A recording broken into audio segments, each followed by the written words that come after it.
On 11th of March 2023, India is trying out the new normal. With such a lunatic entity as Pakistan? Pakistan uses its nuclear weaponry to threaten India and the rest of the world while carrying out terrorism against India.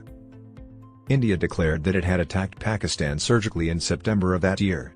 Most analysts concluded that India was essentially testing the waters for a new normal in bilateral relations, whereby it could attack Pakistan without prompting a nuclear reaction at that time because the strike had not occurred.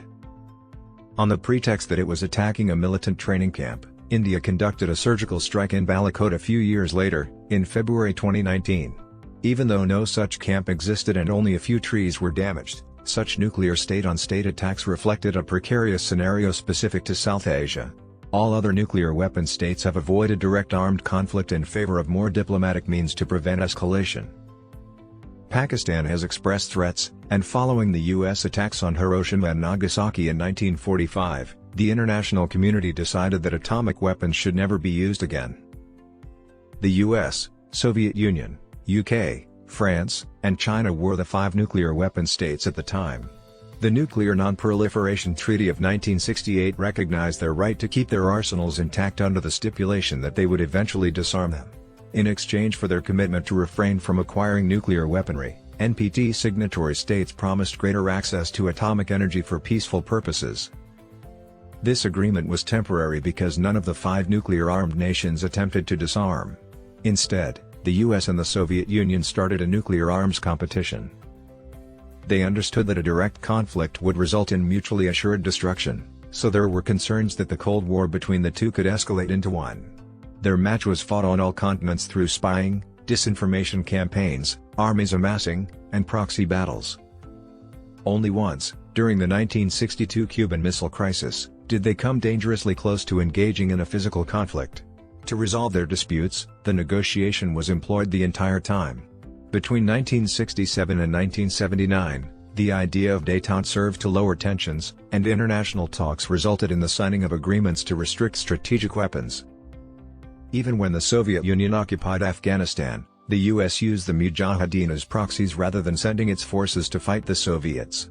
Numerous conflicts broke out worldwide after the end of the Cold War and the rise of a globalized world dominated by the US. Despite strong international censure, the US invaded Iraq, sanctioned Iran due to worries about its nuclear program, and attacked Afghanistan to combat terrorism. Again, except for Pakistan and India, nuclear-armed states had no direct conflict during this period. The US has allied with countries like India, Australia, and Japan to contain China's ascent. The world is currently witnessing an intensifying US-China rivalry. However, up until now, neither side has initiated an open conflict. Similarly, NATO and the US have refrained from sending in their troops in the Russia-Ukraine competition, allowing the Ukrainians to battle with the financial and military support of the West. It is natural to wonder why South Asia's experience has been so dissimilar from that of the rest of the nuclear world.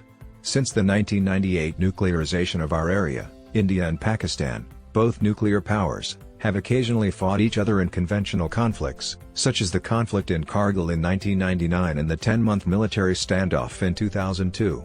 Secret negotiations and frequently the assistance of outside parties serve to lower tensions and prevent a full-scale conflict.